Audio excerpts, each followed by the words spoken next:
హృదయపు వాంఛ నిన్నే ఆరాధింతును.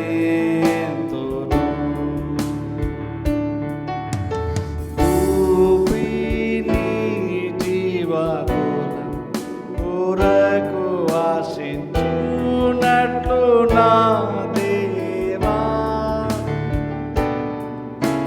నీవే నా హృదయ వాంఛ నిన్నే ఆరాధింతును.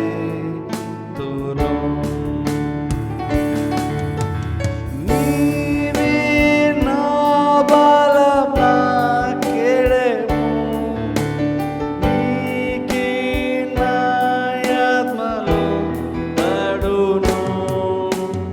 నీవే నా హృదయ వాంఛ నిన్నే ఆరాధింతును. నీవే నా బలం, నా కేడెము, నీకే నా ఆత్మలో పడును. నీవే నా హృదయ వాంఛ నిన్నే ఆరాధింతును. నీవే నా బలం, నా కేడెము, నీకే నా ఆత్మలో పడును. నీవే నా హృదయపు వాంఛ నిన్నే ఆరాధింతును.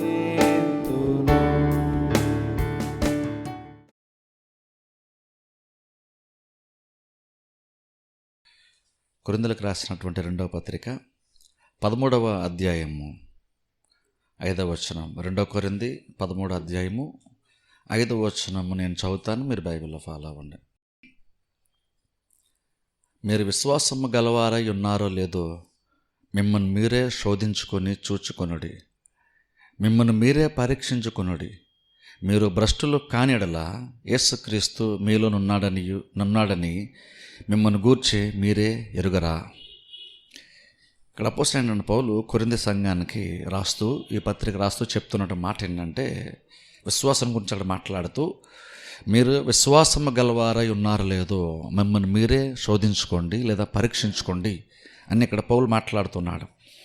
ఇప్పుడు చూడండి, మనం చేసేటువంటి ప్రతి కార్యం కూడా విశ్వాసాన్ని బట్టి మాత్రమే చేయాలని వాక్యం సెలవిస్తుంది. ముఖ్యంగా మనకు ప్రార్థించడానికి వచ్చాము కాబట్టి ఈ సందర్భాన్ని బట్టి మనం చూసుకుంటే ఖచ్చితంగా మనం ప్రార్థన చేసేటప్పుడు మనకి సమస్యలు ఉన్నాయి కాబట్టి ప్రార్థన చేస్తామని కాదు, లేదా మనం చేయగలిగేదల్లా ప్రార్థనే కాబట్టి ప్రార్థన చేస్తామని కూడా కాదు.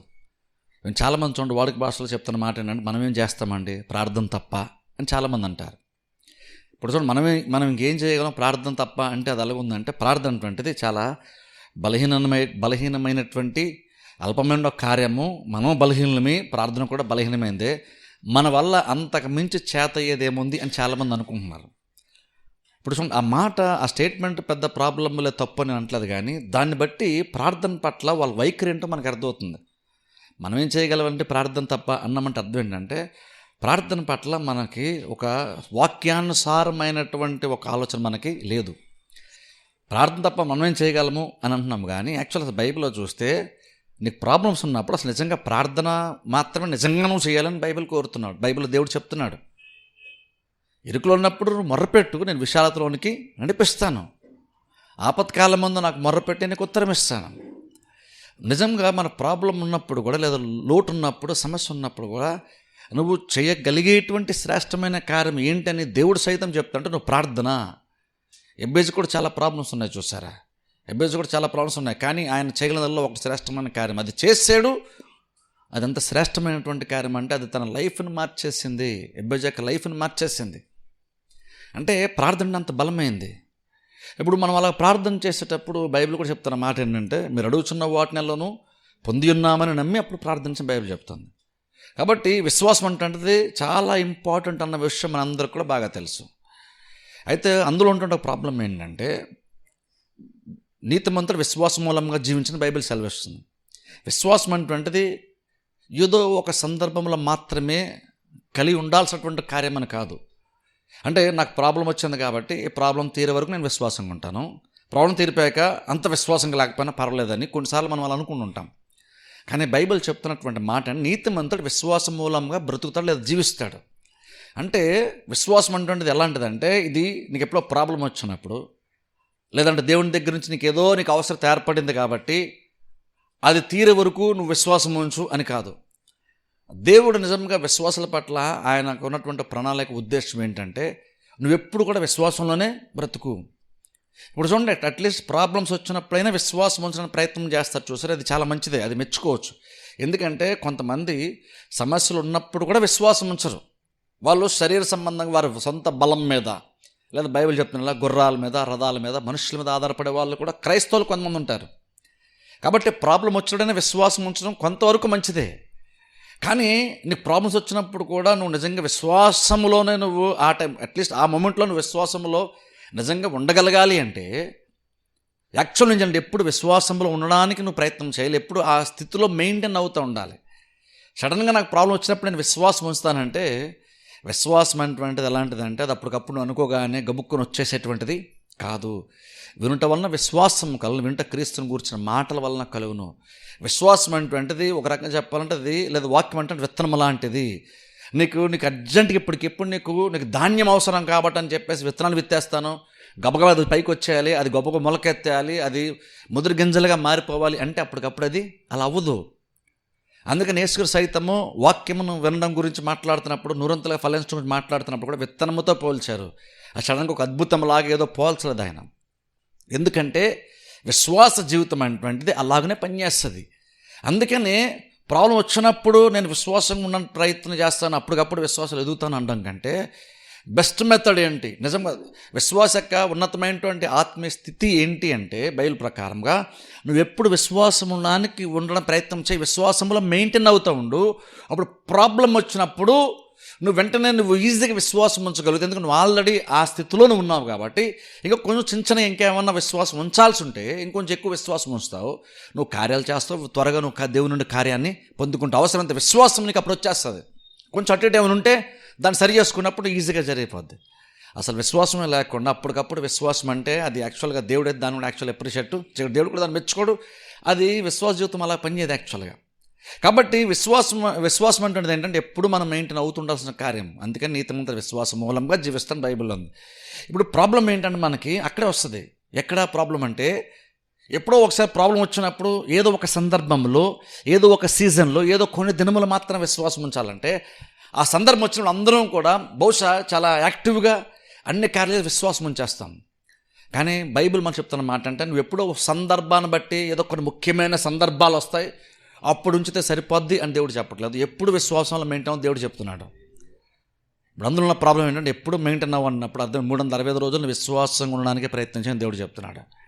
ఇప్పుడు ఎప్పుడైతే నువ్వు కంటిన్యూగా చేస్తూ ఉండాలంటామో ఆటోమేటిక్గా ఏంటంటే మనం విశ్వాసాన్ని పెద్దగా మనం ఆలోచన చేయం. ఎందుకంటే ఇది కంటిన్యూగా చేస్తుండాల్సిన కార్యం. జనరల్ చూడండి, మనకి ఏదన్నా అనారోగ్య సమస్య వచ్చిందనుకోండి, వెంటనే డాక్టర్ దగ్గరికి వెళ్తాము, దానికి అవసరం ట్రీట్మెంట్ తీసుకుంటాం.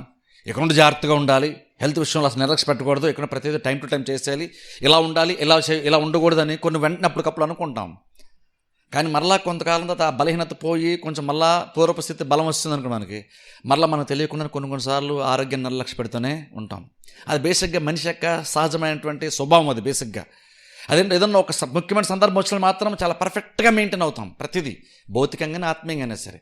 కానీ ఎప్పుడైతే అది తీరిపోయిందో కొంచెం మనకు తెలియకుండా కొంచెం చల్లబడిపోతాం, మనం తెలియకుండా కూడా జరిగిపోద్ది.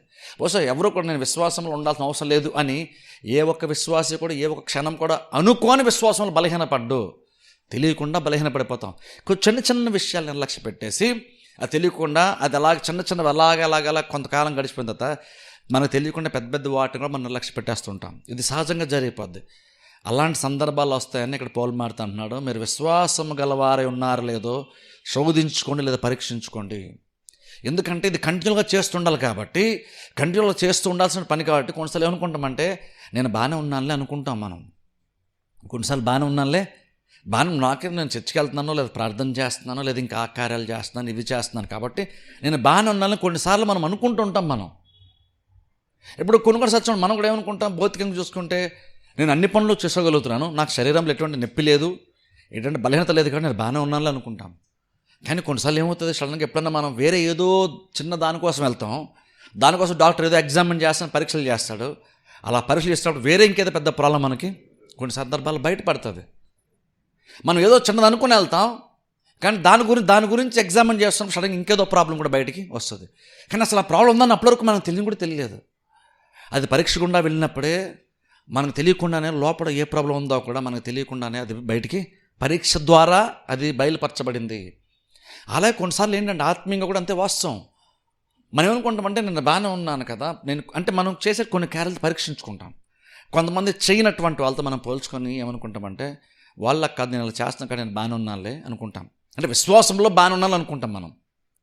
బహుశా కొన్ని కార్యాలు చేయడంలో బాగానే ఉంటావు, చేయనటువంటి వాళ్ళకంటే చేసేవాళ్ళు మంచిదే, అందులో డౌటే లేదు. కానీ విశ్వాసం అంటున్నది ఆత్మ సంబంధమైనటువంటిది కాబట్టి కొన్నిసార్లు మనం ఎక్కడ మోసపోతామంటే నేను విశ్వాసంలోనే ఉన్నానులే అనుకుంటాం. అలా ఎందుకు అనుకుంటున్నామంటే మనం చర్చికి వెళ్తున్నాము, ప్రతిసారి తరచుగా వాక్యం వింటాము, తరచుగా అన్ని విషయాలు మనం ఇన్వాల్వ్ అవుతున్నాం కాబట్టి, ప్రతి కుడికిలో మనం ఏకీవిస్తున్నాం కాబట్టి, ప్రతి ప్రార్థనలో మనం కూడా ఏకీవిస్తున్నాం లేదా ప్రార్థన చేస్తున్నాం కాబట్టి మనం విశ్వాసంలోనే ఉన్నామని కొన్నిసార్లు అనుకుంటుంటాం. కానీ మనం నిజంగా విశ్వాసం ఉన్నావో లేదో పరీక్షించుకుంటేనే కొన్ని తెలుస్తాయి. జస్ట్ నేను యాక్టివ్గా కొన్ని కార్యాలు చేయగలుగుతున్నాను, నేను చక్కగా ఎటువంటి అలసట పెద్దగా నాకు లేకుండా అన్ని పనులు చేసుకున్నాను, మెట్లు ఎక్కుతున్నాను దిగుతున్నాను, కొన్ని బరువైన పనులు చేసుకున్నాను కాబట్టి నేను ఆరోగ్యంగా ఉన్నాను అనుకోకూడదు. అవి నువ్వు చేస్తున్నావు కరెక్టే, కానీ కొన్నిసార్లు నువ్వు బాగానే అవన్నీ చేయగలుగుతున్నావు కాబట్టి నీకు లోపల కిడ్నీ లివర్లు అన్నీ బాగానే పనిచేస్తున్నాను గ్యారంటీ కూడా లేదు, తెలియదు మనకి. అప్పుడు పరీక్ష గుండా వెళ్తేనే మనకు కొన్ని ప్రాబ్లమ్స్ బయటకు వస్తాయి. అలాగే ఏంటంటే ఆత్మీయ కూడా నేను చర్చికి వెళ్తున్నాను, ప్రార్థన చేస్తున్నాను, పాటలు పాడుతాను, చప్పట్లు కొడుతున్నాను, ప్రార్థన చేస్తే ఏకీవిస్తున్నాను కాబట్టి నేను కూడా విశ్వాసంలోనే ఉన్నాను అనుకుంటావు. బహుశా ఇవన్నీ నువ్వు సహవాసం కొన్ని కార్యాలను యాక్టివ్గా ఉన్నావు, చాలా మంచిదే. కానీ విశ్వాసంలో ఉన్నావో లేదో మాత్రము నువ్వు పరీక్షించుకుంటే నీకు తెలుస్తుంది. ఎందుకంటే విశ్వాసం అంటే హృదయమునకు సంబంధించింది, ఇది ఆత్మ సంబంధం. అందరూ ఇక్కడ పౌలు మారుతా అంటున్నాడు, మీరు విశ్వాసం గలవారు ఉన్నారో లేదో మిమ్మల్ని మీరే శోధించుకోండి, మిమ్మల్ని మీరే పరీక్షించుకోండి. మీరు విశ్వాసం ఉన్నారో లేదో, మీకు ఎంత విశ్వాసం ఉందో, మీకు ఎంతే ఉంది లేదా మీకు తక్కువ ఉందని నేను మిమ్మల్ని జడ్జిమెంట్ ఇవ్వడం కాదు, అలాగే మీరు నన్ను జడ్జ్ చేయడం కాదు. మనం ఏం చేయాలంటే విశ్వాస విషయానికి వచ్చేసరికి మనం ప్రతి వారం ఏం నేర్చుకోవాలంటే ఎదుటోళ్ళకి ఎంత విశ్వాసం లేదో అన్నది దాని గురించి మాట్లాడడం అనేసి నీకు ఎంత విశ్వాసం నువ్వు తెలుసుకునే ప్రయత్నము చేయాలి. ఎందుకంటే పౌలు ఇక్కడ మాట్లాడుతున్నాడు, కొన్ని సందర్భాల్లో నీకెంత విశ్వాసం ఉందో అసలు నీకే తెలియదు కాబట్టి నేను పరీక్షించుకోమని చెప్తున్నాను. నీకెంత ఉందో నీకే తెలియదు కాబట్టి నువ్వు పరీక్షించుకోమని చెప్తున్నప్పుడు ఎదురుడికి ఎంత విశ్వాసం ఉందో మనకి ఎలాగనా తెలుస్తుంది. నేనే కొన్నిసార్లు విశ్వాసం అనుకోని నేనే మోసపోయేటువంటి ప్రమాదం ఉంటుందని పౌలు చెప్పి నువ్వు విశ్వాసం ఉన్నావో లేదో నువ్వు పరీక్షించుకో, శోధించుకో అని పౌలు నాకు చెప్తున్నప్పుడు ఇంకోళ్ళకి ఎంత విశ్వాసం ఉందో నేను పరీక్షించి తెలుసుకుందాం అనుకుంటే నేను వ్యర్థమైన ప్రయత్నమే నేను చేస్తాను. బహుశా నా జడ్జిమెంట్ చాలా సందర్భాల్లో తప్పు కూడా అవ్వచ్చు, కొన్నిసార్లు కరెక్ట్ అవ్వచ్చేమో కొన్ని కారణాలు బట్టి, కానీ చాలా సందర్భంలో తప్పు కూడా అవ్వటువంటి ప్రమాదం ఉంటుంది. అందుకని విశ్వాసంగా మనం ఏం చేయడం నేర్చుకోవాలి తెలుసా. మనం స్పెసిఫిక్గా విశ్వాసం గురించి చెప్తున్నాను, నేను క్రియల గురించి కాదు, విశ్వాసం గురించి చెప్తూ ఏం చెప్తానంటే మనం నిజంగా విశ్వాసం ఉన్నామో లేదో ఎదుటి వాళ్ళ గురించి నువ్వు ఆలోచించడం మానేసే. విశ్వాసం అంటే నిజంగా నీ లైఫ్కి ఎంత ఇంపార్టెంట్ అవుతుందంటే అది ఎంత ప్రాముఖ్యం అంటే నువ్వు ఆ టైంని ఇంకోళ్ళని ఎగ్జామిన్ చేయడం గురించి నువ్వు ఆలోచించి టైం వేస్ట్ చేయడం కంటే నిజంగా నీకు ఎంత విశ్వాసం ఉందో ఆ టైంని నువ్వు ఎగ్జామిన్ చేసుకోవడానికి నిన్ను శోధించుకొని నిన్ను పరీక్షించుకోవడం యూజ్ చేసుకోవడం మంచిది. విశ్వాసం మనకు విశ్వాసం ఎంత ఇంపార్టెంట్ అవుతుందంటే నువ్వు ఎగ్జామిన్ చేసేది ఆ టైంని ఇంకోళ్ళని ఎగ్జామిన్ చేయడానికి, ఇంకోళ్ళు విశ్వాసం ఉన్నారు లేదా పరీక్షించడానికి నువ్వు టైం వేస్ట్ చేయొద్దు. అది ఎంత ఇంపార్టెంట్, నువ్వు అలా ఛాన్స్ తీసుకోవద్దు. నువ్వు నిజంగా పరీక్షించాలనుకుంటే నీకు ఎంత విశ్వాసం నువ్వు పరీక్షించుకోవడానికి నువ్వు ప్రయత్నము చెయ్యి. ఎందుకంటే నీకు విశ్వాసం అంత ఇంపార్టెంట్, మన విశ్వాసం అంతా ఇంపార్టెంట్. అందుకని ఇక్కడ పౌలు మారుతా అన్నాడు, నిజంగా మీరు విశ్వాసం గలవారై ఉన్నారు లేదు మిమ్మల్ని మీరే పరీక్షించుకోండి. ఇప్పుడు చూడండి, ఇంతకు పరీక్షించుకోమని పౌలు చెప్పాడు కదా, ఇంతకు మనకి విశ్వాసం ఉందో మనకి ఎలా తెలుస్తుంది? ఎలా పరీక్షించుకుంటాం మనం? ఎలా పరీక్షించుకుంటాం?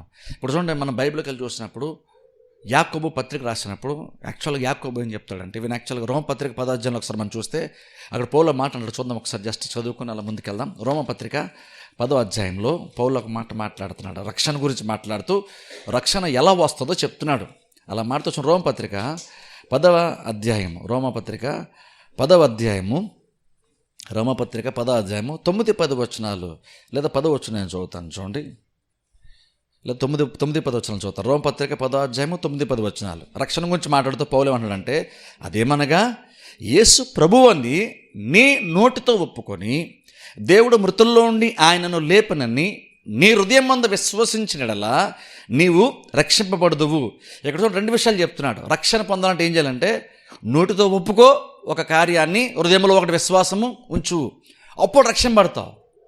ఇప్పుడు రక్షణ పొందడానికి విశ్వాసం చాలా ఇంపార్టెంట్. కానీ మీకు తెలుసా, విశ్వాసం ఒకటి ఇంపార్టెంట్ అని పౌలు చెప్పట్లేదు. నీ హృదయంలో ఉండే విశ్వాసానికి ఎంత ఇంపార్టెంట్ సొంత ముఖ్యత్వం ఉందో రక్షణ పొందటానికి అంతే సమానంగా నోటితో ఒప్పుకోవడానికి కూడా ప్రాముఖ్యత ఉంది. ఎందుకంటే నువ్వు విశ్వాసం ఉంచో చాలు, నువ్వు రక్షణ పొందేస్తావు అని పౌలు చెప్పట్లేదు. నువ్వు యేసు ప్రభువుని నీ నోటితో ఒప్పుకొని హృదయంలో విశ్వాసం ఉంచు, నీకు రక్షణ వచ్చేస్తుంది. అంటే బేసిక్ అర్థం ఏంటి, హృదయంలో విశ్వాసమునకును నీ నోటికి కనెక్షన్ ఖచ్చితంగా ఉంది. ఈ రెండు సరిగ్గా ఉన్నప్పుడు, అంటే నువ్వు ఏదైతే నమ్మేను అని చెప్పుకుంటున్నావో, యేసు ప్రభు గురించి నమ్ముతున్నానని చెప్పుకుంటున్నావో, విశ్వాసం అని చెప్పుకుంటున్నావో, దానికి తగ్గట్టుగా నీ నోరు కూడా మాట్లాడితే అప్పుడు నీకు రక్షణ వచ్చేస్తుంది. నువ్వు నమ్ముతున్నావు యేసుక్రీస్తు మృతులను లేచాడు, ఆయన దేవుని కుమారుడు, దేవుడు రక్షకుడు నమ్ముతున్నావు. ఇప్పుడు ఏమన్నాడు అంటే పౌలు అన్నాడు, నమ్మావు కదా, నువ్వు దాన్ని నోటితో కూడా యేసుక్రీస్తు ప్రభువుని ఒప్పుకో, అప్పుడు నీకు రక్షణ వస్తుంది. ఇప్పుడు అంటే అర్థం ఏంటి, ఇప్పుడు నువ్వేదైతే నమ్మేవో, నువ్వు నమ్మానన్న విషయం నీకు ఎలా తెలుస్తుంది అంటే, నోటితో ఒప్పుకోవటం ద్వారా నీకు విశ్వాసం ఉందన్న విషయము అర్థమవుతుంది. ఈ రెండు కరెక్ట్గా జరిగినప్పుడే రక్షణ వస్తుంది. ఇప్పుడు అందుకని చూడండి, అందుకని యాకోబు పత్రిక మనం చదివితే బేసిక్గా చూడండి, యాకోబు రాసేటప్పుడు ఏ ఉద్దేశంతో రాశాడంటే, ఆ టైంలో, ఎందుకంటే పౌలు చాలా సందర్భాలు ఏంటంటే విశ్వాసం గురించి మాడతాడు. ఎందుకంటే అబ్రహాము నీతిమంతుడు ఎలా తెరచబడ్డాడు, క్రియ వలన లేదా విశ్వాసం వలన. ఇప్పుడు చూడండి, క్రియల విశ్వాసమా అన్నది ఇప్పుడు మనం పెద్ద సీరియస్గా తీసుకోం. ఎందుకంటే మనకు విశ్వాసం అంత ఇంపార్టెంట్ కాదు, మన క్రియలు అంత ఇంపార్టెంట్ మనం పట్టించుకోం. కానీ పౌలు టైంలో ఎంత అసలు నిజంగా ఏది ఇంపార్టెంట్ అన్న దాని మీద పెద్ద డిబేటే జరిగేది. పౌలు జీవించిన టైంలో ఎందుకంటే ఆ టైంలో వాళ్ళు ఊరిని గుడ్డికి ఎదుపడితే నమ్మేవాళ్ళు కాదు. వాళ్ళు నమ్మాలి అంటే వాళ్ళు దానికి ఒప్పింపబడాలి, వాళ్ళు నిజంగా అది అర్థం అవ్వాలి, అప్పుడు వాళ్ళు నమ్ముతారు. వాళ్ళ నమ్మకానికి వాళ్ళు అంత వాల్యూ ఇచ్చారు. అందుకని ఇప్పుడు పౌలు కూడా ఏం ఎక్స్ప్లెయిన్ చేసే ప్రయత్నం చేస్తాడంటే, విశ్వాసం అంత ప్రాముఖ్యం చెప్పే ప్రయత్నం చేశాడు. ఎందుకంటే యూదులు స్పెసిఫిక్గా పాత నిబంధన నుంచి జీవిస్తున్నటువంటి యూదులు వాళ్ళ క్రియలకు ముఖ్యత్వాన్ని ఇచ్చారు, కానీ వాళ్ళు హృదయానికి అంత ఇంపార్టెన్స్ ఇవ్వలేదు. అందుకని యేసుక్రీస్తు కూడా వచ్చినప్పుడు ఫరిసేయులు అన్నారు, ఎందుకని వాళ్ళు పాత్ర బయటికి చాలా శుభ్రంగా ఉంచారు, కానీ లోపల అసలు క్లీన్ చేసుకోలేదు. యేసుక్రీస్తు చాలా సందర్భంలో ఆ రకంగా ఫరిసేయులతో యూదులతో మాట్లాడడం బైబిల్ మనం చూస్తాం. అంటే ఏంటి, పాత్ర అంటే వారి జీవితంలో బయటకు కనబడేవన్నీ బాగా చూసుకున్నారు, కానీ లోపల హృదయం మాత్రం వాళ్ళు సరిగ్గా క్లీన్ చేసుకోలేదు, వాళ్ళు సరిగ్గా దాన్ని మెయింటైన్ చేసుకోలేదు హృదయాన్ని. అందుకని యేసుకు స్పెసిఫిక్గా మాట్లాడారు. అంటే ఏంటి, యూదులు ఎక్కువ క్రియలకు చాలా ప్రాముఖ్యత ఇచ్చారు. అందుకనే పౌలు కూడా మాడుతూ ఏం చెప్పే ప్రయత్నం చేశాడంటే, అబ్రహాము కూడా నీతిమంతుడు తీర్చబడినప్పుడు విశ్వాసం వలన లేదా క్రియల వలన అని, క్రియల వలన కాదు విశ్వాసం వలన అని చెప్పే ప్రయత్నం పౌలు చేశాడు. ఇప్పుడు పౌలు విశ్వాసం ఎంత ప్రాముఖ్యమని మాట్లాడుతూ ఎంత ఎక్కువగా ఎక్స్ప్లెయిన్ చేశాడంటే, పౌలు పత్రిక వినేటువంటి వాళ్ళు పౌలు యొక్క ప్రసంగాలు వినేటప్పుడు ఏం రాస్తుందంటే, అయితే పౌలు క్రియలు అంత ఇంపార్టెంట్ ఏమి కాదులే, హృదయమే ఇంపార్టెంట్, కాబట్టి నేను నమ్మేంలే, నేను చర్చకు రాను కానీ ఇంకా దేవుడు అంటే నాకు నమ్మకం ఉంది, నేను నోరు చేసి పాటలు పాడను కానీ ఇంకా నా హృదయంలో నేను దేవుని స్తుతిస్తున్నాను. ఇలాగ చాలామంది ఏంటంటే విశ్వాసం ఎంత ఇంపార్టెంట్ పౌలు చెప్పేసరికి, సరే విశ్వాసమే కదా ఇంపార్టెంట్, క్రియలు ఎంత ఇంపార్టెంట్ కాదు, కానీ నేను క్రియలు చేయంత మాత్రం నాకు విశ్వాసం లేదనేమి కాదు కదా, ఎందుకంటే అబ్రహాము నీతిమంతుడు తీర్చబడింది విశ్వాసం వల్ల కానీ క్రియల వల్ల కాదు కదా అని పౌలు చెప్పాడని చాలామంది అలాగున్న క్రియలకు అంత ముఖ్యత్వం ఇవ్వకుండా క్రియలు నిర్లక్ష్య పెడుతున్న సందర్భంలో యాకోబు పత్రికను రాశాడు. యాకోబు పత్రిక రాసి ఇక్కడ యాకోబు హృదయానికి విశ్వాసానికి లేదా దానికి ఇంపార్టెన్స్ ఇవ్వకుండా క్రియలకు ఇంపార్టెన్స్ ఇచ్చాడు. అందుకని యాకోబు ఏమంటాడు అంటే, క్రియలని విశ్వాసం మృతం అనేస్తాడు. అంటే అర్థం ఇప్పుడు యాకోబు ఏం చేస్తాడంటే, వాళ్ళు కొంతమంది విశ్వాసం ఎక్స్ట్రీమ్కి వెళ్ళిపోయి క్రియలు అంత ఇంపార్టెంట్ కాదని మీరు క్రియల కోసం మారుతారంటే, అబ్రహాము క్రియల వల్ల నీతిమంతుడు తీర్చబడ్డాడంటే విశ్వాసం వలన కదా అని పౌలు రాసిన దాన్ని బట్టో కొన్ని కారణాలను బట్టి వాళ్ళు క్రియల్ని నిర్లక్ష్య పెడుతున్నప్పుడు యాకోబు పత్రిక రాసి క్రియలు అంత ఇంపార్టెంట్ కూడా చెప్పే ప్రయత్నం చేశాడు. అలా చెప్తూ యాకోబు కూడా క్రియల గురించి మాడతాడు. అలా మాడుతూ క్రియలని విశ్వాసము మృతం అన్నాడు. అంటే నీకు విశ్వాసం చెప్పుకుంటున్నావు కదా, అప్పుడు క్రియలు లేనప్పుడు అసలు విశ్వాసం ఒకసారి విశ్వాసం ఉందన్నావు, క్రియలు లేనప్పుడు ఆ విశ్వాసం వల్ల యూజ్ ఏంటి? ఎందుకంటే ఇంకొనది ఉంది, అదే యాక్చువల్ మృతమైన విశ్వాసం అంటారు, డెడ్ ఫెయిత్ అనమాట. అది అంటే విశ్వాసం డెడ్ బాడీ అంటాం, అంటే బాడీ ఉంది కానీ అది చచ్చిపోయింది. అలాగే విశ్వాసం ఉంది కానీ చచ్చిపోయింది. అంటే అర్థం ఏంటి, దానిలో చలనం లేదు, క్రియలు లేవు. కాబట్టి విశ్వాసం ఉందంటే ఉంది, కానీ చచ్చిపోయిన విశ్వాసం, మృతమైన విశ్వాసం. అప్పుడు అలాంటి చచ్చిపోయినటువంటి విశ్వాసం వల్ల యూజ్ ఏముంటుంది అని యాకోబు చెప్తున్నాడు. అలా యాకోబు చెప్తూ, యాకోబు కూడా చూడండి, అందుకని నోటి మాట గురించి కూడా మాట్లాడతాడు అక్కడ. నోటి మాట గురించి కూడా మాట్లాడతాడు. ఎందుకని అక్కడ యాకోబు అంతా ఏంటంటే క్రియలు ఎంత ఇంపార్టెంట్ చెప్పే ప్రయత్నం చేశాడు. నీ క్రియలను బట్టి నీకు విశ్వాసం ఎలాంటిదో చెప్పొచ్చు అని పౌలు అన్నాడు, అని యాకోబు అంటున్నాడు. ఇప్పుడు అందుకని చూడండి, అందుకనే అక్కడ నోటి మాట గురించి కూడా మాట్లాడతాడు యాకోబు. అంటే ఏంటి, నీకు విశ్వాసం అని చెప్పుకుంటే, విశ్వాసం అటువంటిది ఎంత గొప్పదంటే, విశ్వాసం అంటే ఎలాంటిదంటే, అది ఎంత పవర్ఫుల్ అంటే, నీకు విశ్వాసం ఉంది కానీ నేను విశ్వాసం ఉంది కానీ నేను క్రియలో చూపించను అని ఒక మనిషి అంటే, యాకోబు ఏమంటాడంటే, విశ్వాసం నిజంగా ఉంటే అది బయటకు రాకుండా, అది బయట క్రియలో కనిపించకుండా ఉండలేదు విశ్వాసం అని యాకోబు చెప్తున్నాడు. ఇప్పుడు అందుకంటే చూడండి, నేను కూడా ఏమంటానంటే, ఇప్పుడు మనము హృదయం గురించి మనం విశ్వాసం గురించి మాట్లాడుతున్నప్పుడు మనం కూడా ఏం పరీక్షించుకోండి, మనకు విశ్వాసం ఎలా ఉంది, మనకు విశ్వాసం లేదు మనకు ఎలా తెలుస్తుంది? మనకు విశ్వాసం ఎలా తెలుస్తుంది అంటే, బేసిక్ నేను చెప్తానంటే, నోటి మాటను బట్టి తెలిసిపోద్ది నీకు ఎంత విశ్వాసం ఉందో. నీ హృదయంలో విశ్వాసం ఎవరూ కొనలేం, నీ విశ్వాసం నువ్వు కొనలేవు. కానీ ఏమంటే తెలుసా, నువ్వు మాట్లాడుతున్న మాటలను బట్టి నీకు ఎంత విశ్వాసం నీకు తెలిసిపోద్ది. నేను అంటాను, నీ నోటి మాట అటువంటిది, లేదా నీ నాలుక అటువంటిది నీ విశ్వాసానికి ధర్మమీటర్ లాంటిది అంటాను నేనైతే. అంటే అర్థం, నీకు ఎంత విశ్వాసం ఉందో నీ నోటి మాటను బట్టి నీ విశ్వాసం యొక్క నాణ్యతను చెప్పేస్తుంది నీ నోటి మాట. విశ్వాసం ఎవరిని చెప్పలేం. ఇప్పుడు అలా నేను చర్చకు వచ్చినప్పుడు మాట్లాడడం చెప్పలేను. నేను చర్చకు వచ్చినప్పుడు అందరం విశ్వాసంగానే మాడతాం. నేను చెప్పేది దాని గురించి కాదు. నువ్వు ఇంటికి వెళ్ళినప్పుడు నీ కుటుంబ సభ్యులు మాత్రమే ఉన్నప్పుడు, నేను పెద్దగా నువ్వు విశ్వాసంగా లేవు, నువ్వు విశ్వాసంగా ఉన్నావు, నువ్వు ఆత్మీయంగా ఉన్నావు అని ఎవరు క్వశ్చన్ చేయలేనిటువంటి వాతావరణం ఉన్నప్పుడు, అప్పుడు నువ్వు ఎలా మాట్లాడుతున్నావు అన్నది చాలా చాలా ఇంపార్టెంట్. అప్పుడు ఎంత విశ్వాసం వస్తుంది, ఎంత ఆత్మీయంగా నువ్వు మాట్లాడుతున్నావు, ఎంతగా దేవుడు కార్యం చేస్తాడు, నామం ఉంటాడు, మనం నమ్మగలుగుతున్నాం. ఇది చాలా చాలా ఇంపార్టెంట్ అవుతుంది. నీ నోటి మాట ఎంతగా ఉంటుందో అంతగా నీ విశ్వాసం కూడా ఉంది. ఒకళ్ళు సగం మనమేమో దేవుడు చేస్తాడని కాసేపు వెంటనే మళ్ళీ ప్రాబ్లం ఎక్కువసేపు మాడుతున్నట్టు అర్థం ఏంటంటే నీకు అంత విశ్వాసము లేదని అర్థం. ఎందుకంటే విశ్వాసం అటువంటిది నీ నోటి మాట ద్వారా తెలిసిపోతుందని యాకోబు చెప్తాడు. అందుకని యాకోబు యాక్చువల్ ఇంకా చాలా చెప్తాడు. యాకోబు వీలైతే ఎప్పుడైనా గురువారం యాకోబు పత్రిక మనం చూద్దాం. యాకోబు యాక్చువల్ నాలుగు గురించి కూడా మాట్లాడతాడు. అది పడవకి చుక్కాని ఎలాంటిదో నీ లైఫ్కి నాలుగు అలాంటిది అంటాడు. గుర్రమును కళ్ళెం ఎలాంటిదో నీ జీవితమునకు కూడా నోరు నాలుగు అలాంటిది అంటాడు. అంటే ఏంటి, గుర్రం ఏ డైరెక్షన్ వెళ్ళాలంటువంటిది దాని కళ్ళెము ద్వారా మనం కంట్రోల్ చేస్తాం, డిసైడ్ చేస్తాం. గుర్రం అంటే చాలా పవర్ఫుల్, అది ఎట్టని వెళ్ళిపోద్ది. కానీ అంత బలమైనటువంటి గుర్రాన్ని కంట్రోల్ చేసేది ఒక చిన్న అది ఉంటుంది చూసారా, అది కంట్రోల్ చేస్తుంది, కళ్ళెము కంట్రోల్ చేస్తుంది. అలాగే నీ లైఫ్ కూడా చాలా బలమైంది, అది ఏదో డైరెక్షన్ వెళ్ళిపోతుంటుంది.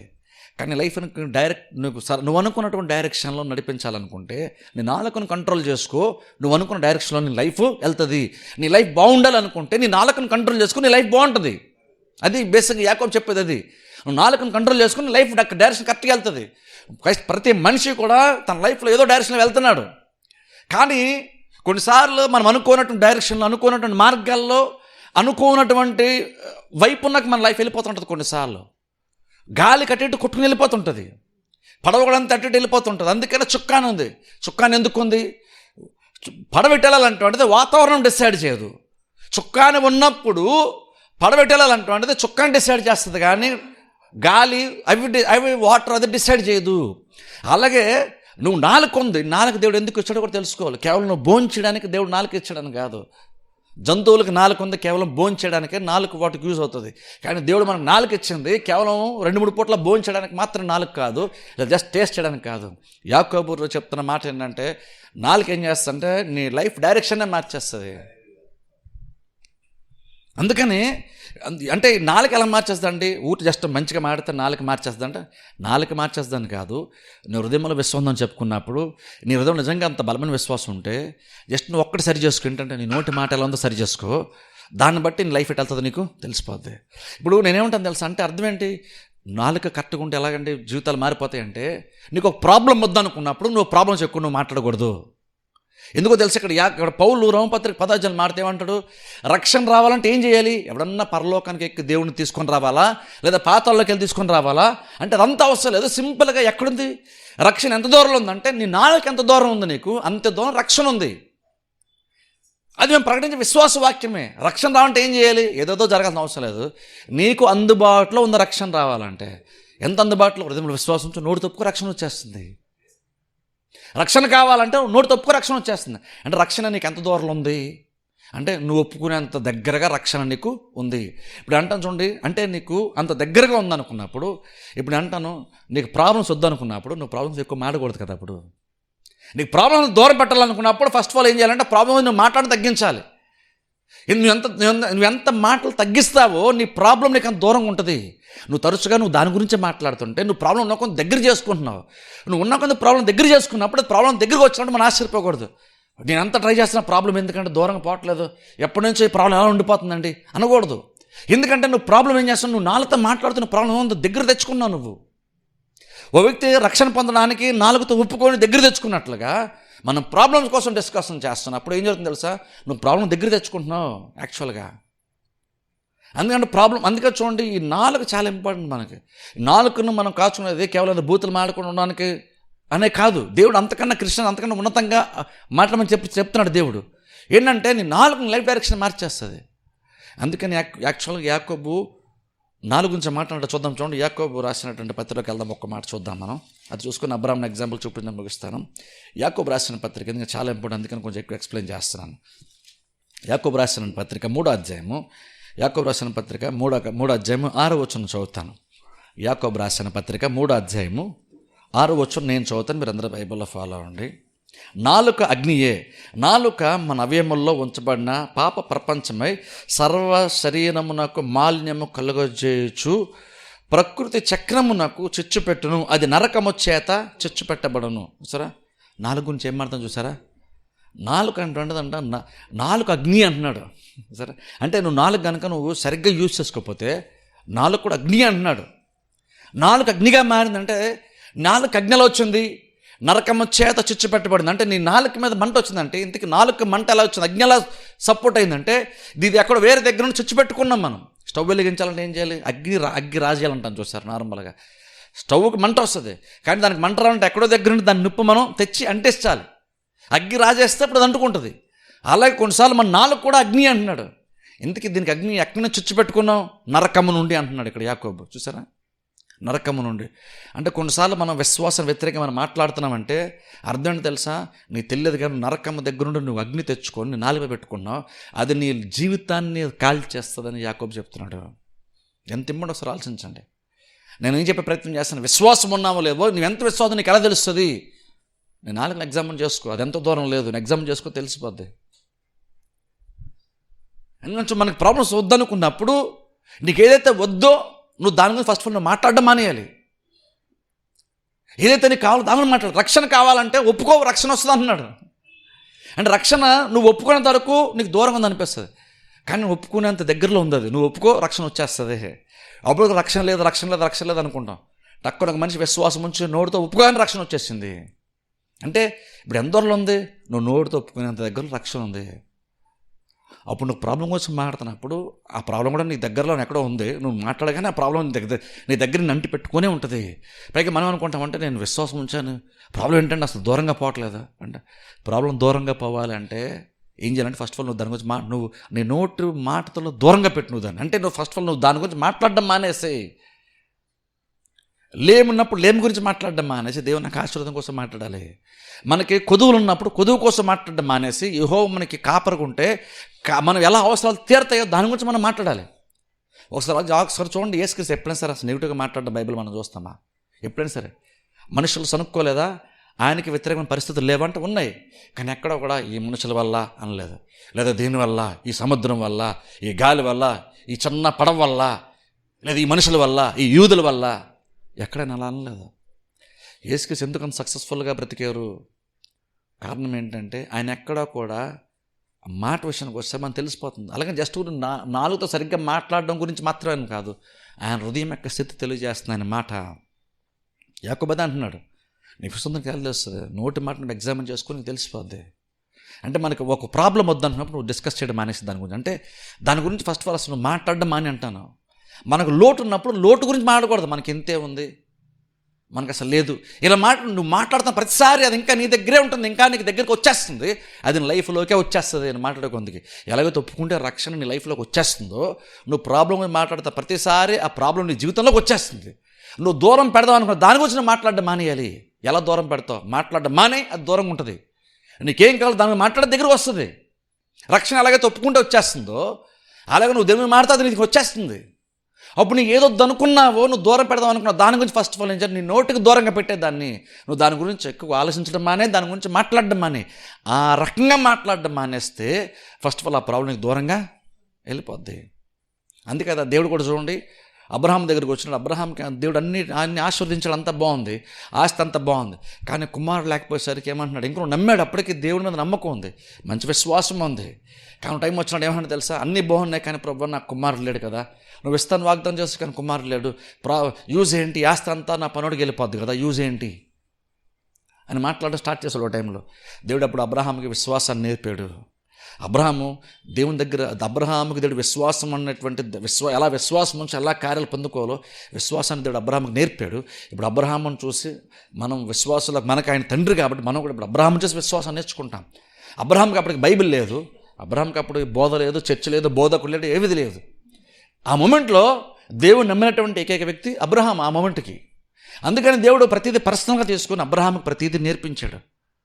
అలా విశ్వాసం నేర్పించే క్రమంలో, విశ్వాసాన్ని బోధించే క్రమంలో అబ్రహాంకు దేవుడు ఏం చేస్తాడు? ఒక టైం వచ్చినప్పుడు నీకు సంతానం గురించి నువ్వు చింతపడుతున్నావు కదా అబ్రహాం అని చెప్పేసి ఓ టైంలో దేవుడు ఏం చేశాడు? అబ్రహాం దగ్గరికి వచ్చి అన్నాడు, అబ్రహాం ఎక్కువ నుండి నేను నీ పేరు మార్చేస్తాను, నువ్వు కుమారుడు నువ్వు చింతపడిపోతున్నావు కదా, నీ కుమారుడు వస్తాలేదని డౌట్ వచ్చేస్తుంది కదా, నేను ఏం చేస్తాను? నీ పేరు మార్చేస్తానని అబ్రహామును అబ్రహాముగా మార్చాడు, సారాని సారాహ్గా మార్చాడు. యాక్చువల్గా దీని గురించి ఇప్పుడు చూడండి, ఆ పేర్లు ఏముందండి అంటే ఇప్పుడు చూడండి, బయట చాలామంది ఏంటంటే పేరు మారితే జీవితం మారిపోద్ది అంటారు. చూడండి, పేరుకి ఒక అక్షరం యాడ్ చేయాలి, ఒక అక్షరం తీసేస్తే. అక్కడ దేవుడు అలా చేయలేదు. యాక్చువల్గా దేవుడు అక్కడ మార్చడానికి ఒక ఆత్మ సంబంధం ఏంటంటే ఒక ఉద్దేశంతో దేవుడు మార్చాడు.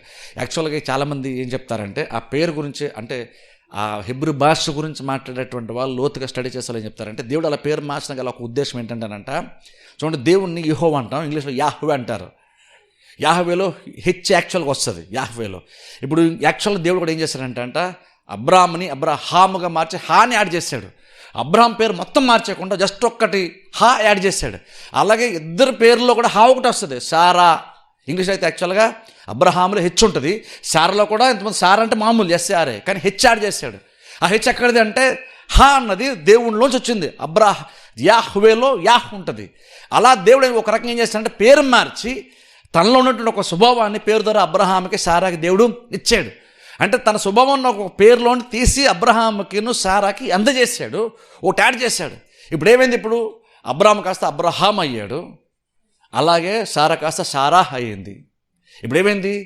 అప్పుడు అందులో మీనింగ్ కూడా మారిపోయింది. ఇప్పుడు అనేక జనములకు తండ్రి అన్నటువంటి అర్థం వచ్చేసింది. ఇద్దరికి ఒక అక్షరం మార్చాడు దేవుడు. ఆ అక్షరం మారితే జీవితం మారిపోద్దని కాదు, తనలో నుంచి ఒక దాన్ని, ఒక పేరుని తీసుకొని దేవుడు అబ్రహాముకి సారాకి ఇచ్చాడు. ఒక రకంగా చెప్పాలంటే ఇప్పుడు యాడ్ చేస్తున్నారు వాళ్ళ పేరుకి, దాని అర్థం కూడా మారిపోయింది. దేవుడు ఒకటి ఇచ్చాడు, దాంతో వాళ్ళ పేరుకి అర్థం మారిపోయి అనేక జనములకు తండ్రి అయ్యాడు ఈయన అబ్రహాము, సారా ఏమో తల్లి అయ్యింది. ఇక్కడ నుండి వాళ్ళ పేరు ఏమైంది? ఇప్పుడు అనేక జన్మలకు తండ్రి అని చెప్పుకుంటాను. నీ పేరు ఏంటి అని అడిగితే అనేక జన్మలకు తండ్రి అని అబ్రహాం చెప్తున్నాడు, అనేక జన్మలు నేను తల్లిని అని సారా చెప్పుకుంటుంది. అలా చెప్పుకున్నప్పుడల్లా వాళ్ళు మాట్లాడుతున్నారు, వాళ్ళ పేరుని చెప్పుకున్నప్పుడల్లా వాళ్ళు ఏం చెప్తున్నారంటే నేను అనేక జన్మలు తండ్రిని అని చెప్పుకుంటాడు. ఇంకా నువ్వు సంతానం కలగలేదు కానీ నేను అనేక జన్మలు తండ్రిని అని చెప్పుకుంటున్నాడు. చెప్పుకున్నప్పుడు అలా ఏం జరుగుతుంది తెలుసా? దేవుడు గుర్తొస్తున్నాడు, దేవుని యొక్క వాగ్దానం గుర్తొస్తుంది. ఏదైతే వాళ్ళ జీవితంలోకి అసాధ్యము, ఎంత ఆస్తుంది, యూజ్ ఏంటి అనుకున్నట్టు దాని నుండి అనేక జన్మలు తండ్రిని అవుతాను అనేటువంటి ఒక స్థితిలోనికి దేవుడు అబ్రహాముని సారాన్ని మార్చాడు. వాళ్ళు పిలుచుకుంటున్నప్పుడల్లా దేవుడు వాళ్ళని ఏ వాగ్దానం అయితే చేశాడో దాని తగ్గ పేరు వాళ్ళకి పెట్టేసరికి, అమర్చేసరికి పేరు చెప్పుకున్నప్పుడల్లా దేవుని యొక్క వాగ్దానం గుర్తొస్తుంది వాళ్ళకి. వాళ్ళు చెప్పుకున్నప్పుడల్లా వాగ్దానం దగ్గర అవుతూ వస్తుంది. ఓ టైం వచ్చినప్పుడు దేవుడు ఇస్సాకు అబ్రహాముకి కలిగాడు. అనేక జన్మలకు తండ్రికి ఇస్సాకు ద్వారా అబ్రహాము మారాడు. ఎలా మారిపోయారు అంటే వాళ్ళు పిలిచేటువంటి పేర్లు ఆ సౌండ్లో దేవుడు మార్చేసాడు. సింపుల్ చెప్పాలంటే అంటే రకం ఏం చేశాడంటే నీకు ఏది కావాలో దాన్ని నీ హృదయంలో పెట్టుకుని నీ నోటను పెట్టుకో, అది నీకు దగ్గర అవుతుంది. అలాగే రక్షణ కావాలంటే నేను చెప్పాను కదా, హృదయంలో విశ్వాసం ఉంచో నోటి తప్పుకో వచ్చేస్తుంది రక్షణ. అలా నీకేం కావాలో దాన్ని నమ్ము, నోటితో ఒప్పుకో, రక్షణ వచ్చేస్తుంది. నన్ను ప్రాబ్లమ్స్ ఉన్నప్పుడు, ప్రాబ్లమ్స్ వద్దనుకున్నప్పుడు నీకు వద్దన్న దాని గురించి ఎక్కువగా డిస్కస్ చేయడం మానేయాలి. మేము జస్ట్ డిస్కషన్ చేసాం అంట, నువ్వు డిస్కషన్ చేస్తావో అది నీ దగ్గరికి వచ్చేస్తుంది, నీకు తెలియట్లేదు. రక్షణ నీకు దూరంగా ఉందనిపిస్తుంది. మనం కొంతమంది రక్షణ పొందారు, కొంతమంది అప్పుడు ఆ మొమెంట్ వాళ్ళ రక్షణ లేదు, రక్షణ పొందితే బాగుంది అనుకున్నాం. టక్కున వాళ్ళు హృదయంలో విశ్వాసం ఉంచి నోటి తప్పు రక్షణ వచ్చేసింది. ఎంత దూరంలో ఉందబ్బా రక్షణ అంటే వాళ్ళు ఒప్పుకునేంత దూరంలో ఉంది. అంటే వాళ్ళ నాలుగు ఎంత డిస్టెన్స్ ఉందో అంత డిస్టెన్స్లోనే ఉంది. కానీ అప్పటివరకు కనబడిందా రక్షణ వాళ్ళకి వచ్చిందా? రాలేదు, ఒప్పుకోగానే వచ్చేసింది. అలాగే నువ్వు ఏదో మాడతావు అది వచ్చేస్తుంది. మనసే ప్రాబ్లం కోసం మాడతాడు, ప్రాబ్లం రాకేమొస్తుంది మరి మనకి? నువ్వు విశ్వాసంలో నీకు ఎలా తెలుస్తుంది? నువ్వు నోటి మాట ఎగ్జామిన్ చేసుకో, తెలిసిపోద్ది నీకు ఎంత విశ్వాసమో ఉందో. నువ్వు ఎంత విశ్వాసంగా ఆలోచిస్తున్నావో నువ్వు నోటి మాటను పరీక్షించుకో, తెలిసిపోద్ది. అంటే అర్థం ఏంటంటే విశ్వాసం అంటే ఒక నిజమైనటువంటి ఒక సీరియస్ అయినటువంటి ఒక కార్యము. అందుకని దేవుని దగ్గర నుండి పొందుకోవాలనుకుంటే క్యాజువల్గా ఉండి సిల్లీగా ఉండి పొందుకోలేం. నేను విశ్వాసం ఉన్నానులే అని నువ్వు ఊహించుకుంటూ, నువ్వు పరీక్షించుకొని ఉన్నావో లేదో తెలుసుకోకుండా నేను ఉన్నానులే అనుకుంటూ ఓహోలో బ్రతికి నేను పొందేసుకుంటానులే అనుకోవద్దు. చాలామంది అలాగే నేను నమ్మానండి దేవుడు చేయలేదండి అంటారు. నేనేమంటానంటే దేవుడు చేయలేదని ఇంప్రూవ్ చేస్తున్నా అంటే వాళ్ళు నిజంగా నమ్మి ఉండరు. ఎందుకంటే నమ్మితే దేవుడు కార్యం చేస్తానని చెప్పాడు. చాలామంది ఏం చెప్తాను, నేను నమ్మానంటే దేవుడు చేయలేదండి అంటారు. అని నమ్మిన దేవుడు చేయలేదంటే ఇప్పుడు అర్థం ఏంటి? నువ్వు కరెక్ట్గా ఉన్నావు, దేవుడు సరిగ్గా మాట నిలబెట్టుకుని అంటున్నాం మనం. దేవుడు నమ్మమన్నాడు అంటే నేను నమ్మానండి, తీరా నేను నమ్మిదా దేవుడు చేయలేదండి అంటే మనం దేవుని వేలెత్తి చూపిస్తున్నాం. అది కాదు. కొన్నిసార్లు ఎందుకు అలా అనుకుంటామంటే దేవుని నిందించాలని క్రిస్టియన్ అనుకోడు, కానీ నమ్మేను అనుకుంటున్నాడు, కానీ యాక్చువల్ బహుశా నమ్మకము లేదేమో అంటే. అందుకనే విశ్వాసాన్ని మనం సీరియస్గా తీసుకోవాలి మన లైఫ్కి. ఎందుకంటే నమ్మితేనే కార్యాలు జరుగుతాయి. అప్పుడు ఏంటంటే నోటి మాట అదని చాలా ఎక్స్ట్రీమ్గా చెప్తున్నారు, అదంత ఇంపార్టెంట్ కాదని అనుకుంటామేమో. ఇంపార్టెంట్ కాదు. యాకోబు ఎందుకు పత్రిక రాస్తాడు, ఎందుకు నాలుగుకి అజ్ఞానం ఎందుకు అంటాడు? ఆలోచించండి. అది నీ జీవితాన్ని సరి చక్కగా అదే పడవక చుక్కాన్లాగా గుర్రమున కళ్ళెంలాగా చక్కగా పనిచేసి నువ్వు అనుకున్నటువంటి స్థితిలోనికి, నువ్వు అనుకున్నటువంటి డైరెక్షన్ లైఫ్ నడిపించగలిగేటువంటిది నాలుక. అదే నువ్వు దాన్ని ఎలా పడితే అలా యూజ్ చేస్తే అదే నాలుక నరకము చేత చిచ్చు పెట్టబడి నీ లైఫ్ని కాల్చేస్తుంది. అంత గొప్ప ఎఫెక్ట్స్ అంటే కేవలం నాలుగు ఉందని యాకోబు చెప్తున్నాడు. కానీ క్రిస్టియన్స్ యాక్చువల్గా నాలుగుని పెద్ద పట్టించుకోం, ఏముందండి అనుకుంటాం. కానీ ఎంత ఇంపార్టెంట్ అయితే యాకోబు విషయం చెప్తున్నాడు. నాలుగుని ఎంత బలమైన దానిగా పోలుస్తున్నాడు చూడండి. అంటే యాకోబు నాలుగుని నోటి మాటను చాలా సీరియస్గా తీసుకుంటున్నాడు. ఆయన ఎంతగా చెప్తుంటే నీ జీవితంను బాగు చేసుకోవాలన్నా, నీ జీవితాన్ని నువ్వు తగలబెట్టేసుకోవాలన్నా సరే నీ నాలుగు మీద చాలా వరకు డిపెండ్ అయ్యి ఉందని చెప్తున్నాడు. యాకోబు చెప్తున్నాడు అన్నమాట, నేను చెప్పట్లేదు, యాకోబు అంటున్నాడు అన్నమాట. అప్పుడంటే ఏదైతే నువ్వు నమ్మావని అనుకుంటున్నావో దాని ప్రకారం మాట్లాడడం చాలా చాలా ఇంపార్టెంట్. నేను జస్ట్ క్యాజువల్గా చెప్పానండి, నేను క్యాజువల్ నా ప్రాబ్లమ్స్ గురించి నేను మాట్లాడతాను, మేము జస్ట్ మా ఇంట్లో మేము కూర్చొని డిస్కస్ చేసుకున్నాం అని కాదు. నువ్వు డిస్కస్ చేసి అనుకున్నావు, నోటితో అదే మాట్లాడుతున్నావు, అప్పుడైతే నీకు వస్తుంది అంటే నువ్వు ఎలాగో మాట్లాడడం డిసైడ్ అయినప్పుడు నాలుగుని అగ్నిలాగా వాడుకోవడం కంటే ఒక పడవ నీ జీవితంలో చుక్కాన్లాగా ఎందుకు వాడుకోకూడదు, గుర్రంలో ఒక కళ్ళెములాగా ఎందుకు మన నాలుగుని మనం మాట్లాడుకోకూడదు? అలా మాడుకుంటే నీకు రావాల్సిన దగ్గరికి వస్తుంది కదా. అందుకనే కదా దేవుడు అబ్రహాం యొక్క పేరును మార్చాడు. ఏం పేర్లు ఏముందని అనుకుంటాం, కానీ అలా పేరు పలుకు ఉచ్చరిస్తున్నప్పుడల్లా దేవుడు గుర్తు వస్తున్నాడు. అసాధ్యమైనటువంటిది సాధ్యపరిచేటువంటి దేవుడు గుర్తు వస్తున్నాడు. ఆ దేవుడు చేసిన వాగ్దానం గుర్తు వస్తుంది. ఆ వాగ్దానం ఒక రకంగా చెప్పడం దాన్ని జ్ఞాపకం చేసుకుంటున్నారు. మాట్లాడుతున్నప్పుడల్లా పేరు చెప్పుకున్నాడు అలా దాన్ని జ్ఞాపకం చేసుకుంటున్నారు. అదే మాట్లాడుకుంటున్నారు. అదే విత్తనంలాగా పనిచేస్తుంది. అదే వారి జీవితంలో ఆ డైరెక్షన్లోకి నడిపించింది. అదే అబ్రహాం యొక్క జీవితంలో, సారా యొక్క జీవితంలో కళ్ళెంలాగా పనిచేసింది, పడవక చుక్కాన్లాగా పనిచేసింది. ఆ వైపునకు వారి జీవితాన్ని తీసుకుని నడిపించింది. అందుకనే దేవుడు పేరు మార్చాడు అక్కడ. అంటే క్రిస్టియన్స్కి మనం కూడా చాలా సీరియస్గా తీసుకోవాలంటాను ఈ విషయాన్ని. మన నమ్మకం చాలా వరకు నమ్మకం మనకు ఉంది, నమ్మకం ప్రయత్నం చేస్తాం, కానీ ఎక్కడ పాడు చేసుకుంటామంటే మనకి ఇది తెలియక, ఈ ఆత్మీయ విషయం మనకు అర్థం కాక, యాకోబు ఏదైతే చెప్తున్నాడో మనకు అర్థం కాక, దేవుడు ఎందుకు అబ్రహామును అబ్రహాముగా మార్చాడో, ఏం పిలుపులు అంత ఇంపార్టెంట్ ఏముందో, అంత ఇంపార్టెన్స్ ఏముందో మనం గ్రహించకుండా ఏముందిలే అనుకుంటున్నాం, నేను నమ్మాను అనుకుంటున్నాం. కానీ ఇది చాలా చాలా ఇంపార్టెంట్. మరి అంతే కదా ప్రార్థనలు, అందుకే అది రక్షణ అలాగే వచ్చింది కదా. విశ్వాసం ఉంచు, నోటితో ఒప్పుకో, రక్షణ వస్తుంది. నువ్వెంతైనా విశ్వాసం ఉంచు, 100% విశ్వాసం ఉంచు, నోటితో ఒప్పుకోవద్దు, రక్షణ వచ్చింది అనుకుంటున్నారా? ఒక వ్యక్తి ఒక విశ్వాసి, ఒక వ్యక్తి చర్చిలోకి వచ్చాడు, మరి తనంతకాలం యేసు ప్రభు దేవుడు నమ్మాడు, నమ్మకం అయితే ఉంది, కానీ విశ్వాసం అయితే ఉంది, కానీ ఎప్పుడు కూడా అందరి ముందు నిలబడి యేసు క్రీస్తు ప్రభువు నోటితో ఒప్పుకోలేదు, రక్షణ వస్తుంది అనుకుంటున్నారా? రక్షణ ఒప్పుకుంటేనే రక్షణ వస్తుంది. యాకోబు పౌలు చెప్తున్నాడు. అలాగే నేను నమ్మానండి, దేవుడు చేస్తాను నమ్మానని అంటున్నావు, కానీ నోటి మాట ఏమో దానికి విరుద్ధంగా ఉంటుంది. అప్పుడు నీకు ఆ కార్యం ఎలాగున్నా జరుగుతుంది. దేవుడు ఒక ఉద్దేశంతో మనకి మాట్లాడగలిగే శక్తిని దేవుడు మనకి ఇచ్చాడు. అన్ని జంతువులకు లేదు మాట్లాడగలిగే శక్తి. ఎందుకని? మాట్లాడటం అంటే నీ జీవితంను ఆ వైపు నాకు నడిపిస్తుందట. యాకోబు చెప్తున్నాడు ఆ మాట. ఎందుకంటే చూడండి, అందుకనే ప్రార్థన కూడా చేస్తాం. అందుకని ప్రార్థన కూడా మనం ఏం చేస్తాం? ప్రభా నాకు ఈ ప్రాబ్లం ఉంది, నాకు ఆ ప్రాబ్లం ఉంది, ఏం చేయను, అలా ప్రార్థన చేయము. మనం ప్రార్థన చేస్తాం, ప్రభా నాకు అవసరం అవసరతను తీర్చు, నువ్వు యెహోవావే, నువ్వు కాపరివి, నువ్వు తీరుస్తావు, నువ్వు ప్రేమయుడు కన్నమాడివి, మేము సమస్యలు ఉన్నప్పుడు, మేము ఇరుకున్నప్పుడు మొర్ర పెడితే నువ్వు విషయాన్ని నడిపిస్తాను. అందుకని నేను నీకు ప్రార్థన చేస్తున్నావు. ఆ ప్రార్థనలో ఏం కనబడుతుంది? దేవునికి విశ్వాసం కనబడుతుంది. నువ్వు మొర్ర పెట్టి నీకు ఉత్తరం ఇస్తాను చెప్పని చూసారా, ఆ మాటను సీరియస్గా తీసుకున్నాడు. అందుకని ప్రార్థనలో ఆ మాటను మెన్షన్ చేస్తూ ప్రార్థన చేస్తున్నాడు. నాకు నేను చెప్పిన మాట నిజం నమ్మాడు, ప్రార్థన చేస్తున్నాడు. విశ్వాసం ఉంది కాబట్టి కదా నేను చెప్పిన దాని గురించి జ్ఞాపకం చేస్తూ ప్రార్థన చేస్తున్నాడు. దేవుడు చెప్పింది జ్ఞాపకం, ప్రభు నాకు ప్రాబ్లం ఉంది, ఆ ప్రాబ్లం ఉంది, ఈ ప్రాబ్లం ఉంది. అది దేవుడు చెప్పింది కాదు, అది ఎవరో చెప్పింది, లేదు నువ్వు అనుకుంటే చెప్తున్నావు. చెప్పుకోమని మన బాధ చెప్పుకోవడం తప్పేమీ కాదు. కానీ అది చెప్పిన తర్వాత కనీసం నీ విశ్వాసాన్ని, నీ ప్రార్థన ద్వారా నీ విశ్వాసాన్ని దేవునికి కనపరిచేయమన్నదే పాయింట్. బాధ చెప్పుకోవడం అది దేవుడు ఇష్టపడ్డని చెప్పడం, చెప్పుకుని ఖచ్చితంగా దేవుడు ఎంతో ఓర్పుగా మన హృదయాన్ని కుమ్మరించుకున్నప్పుడు దేవుడు ఖచ్చితంగా మనుషుల కంటే బాగా వింటాడు దేవుడు, అందులో డౌటే లేదు. కానీ అక్కడితో ఆగిపోద్ది అంటున్నాను. ఒకటి చెప్పడానికి వచ్చావు, చెప్పుకో, నీ ఫీలింగ్స్ చెప్పుకో దేవునికి, కానీ అక్కడితో ఆగిపోద్దు.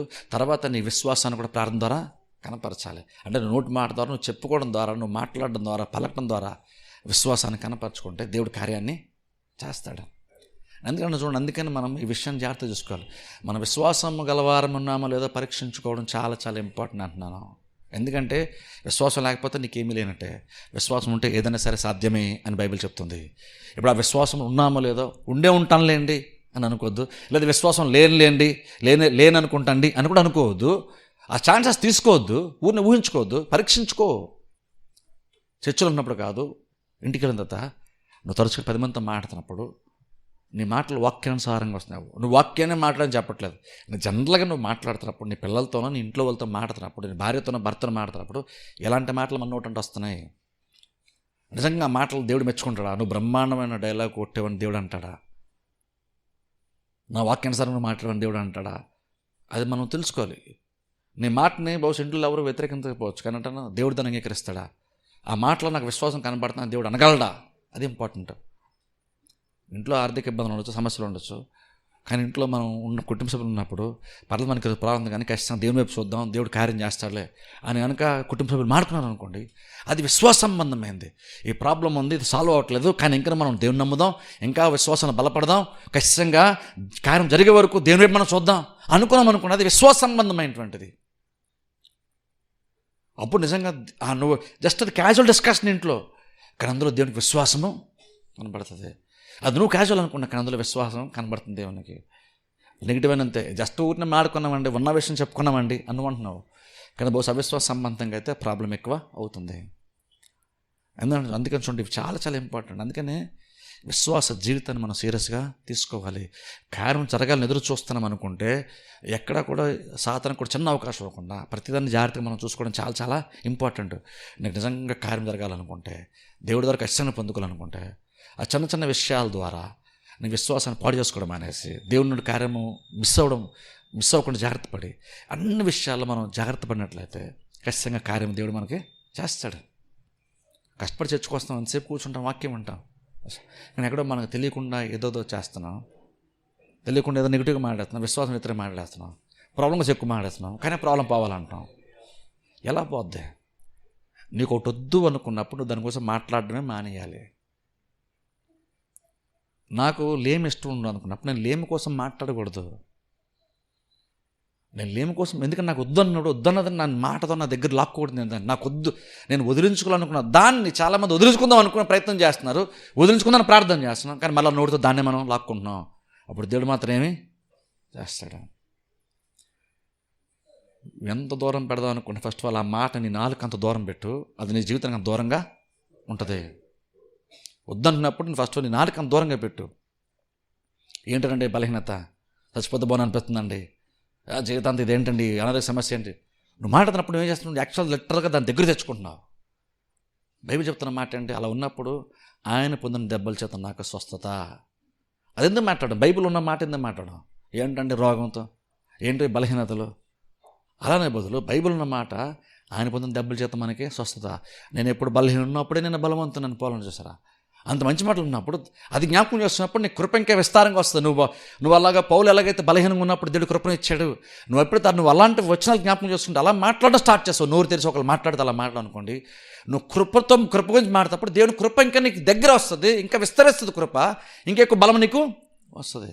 ఏదన్నా అంతే, ప్రతిదీ వద్దనుకున్న దాని గురించి ఎక్కువ మాట్లాడడం అనేది. నీకు ఒకటి వద్దు అనుకున్నప్పుడు, నాకు ఈ శరీర బలహీనతలు వద్దన్నప్పుడు వీక్నెస్ కోసం మాట్లాడద్దు.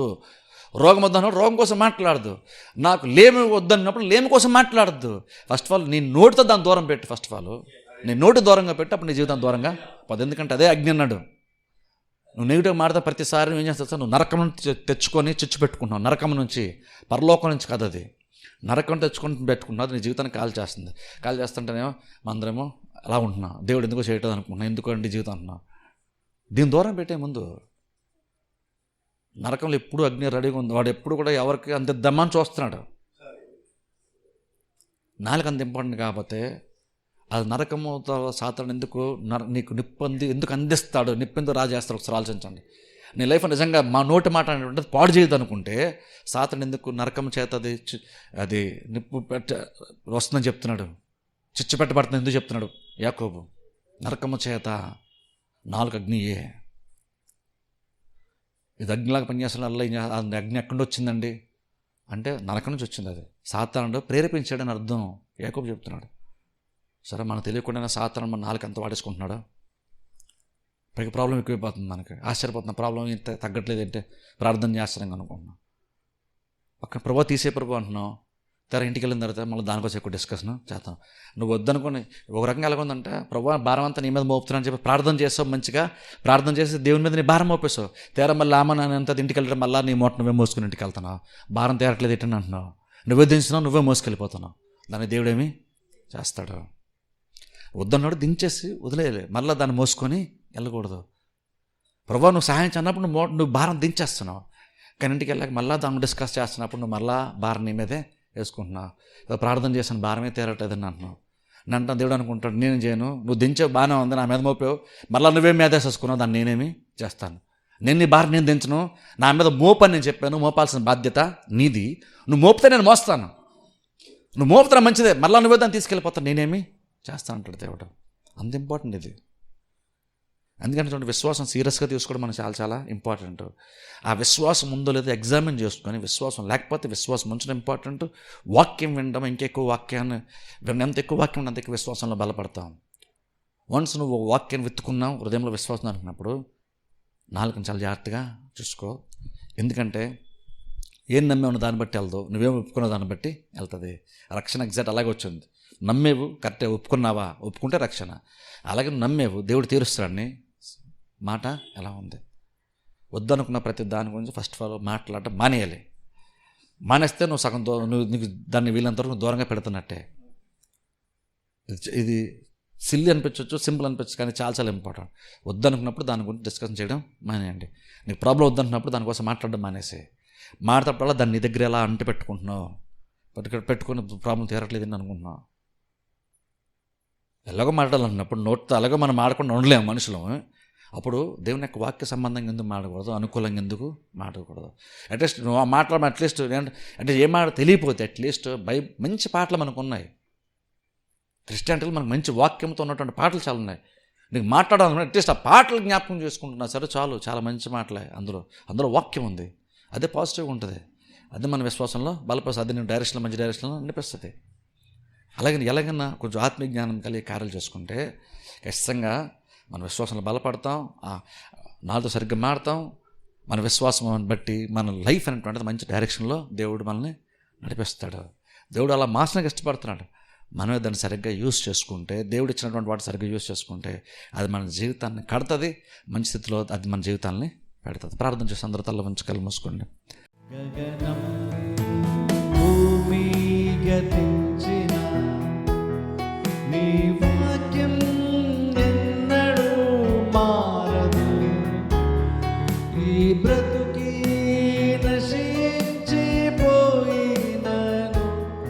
విశ్వాసి స్థిరుడై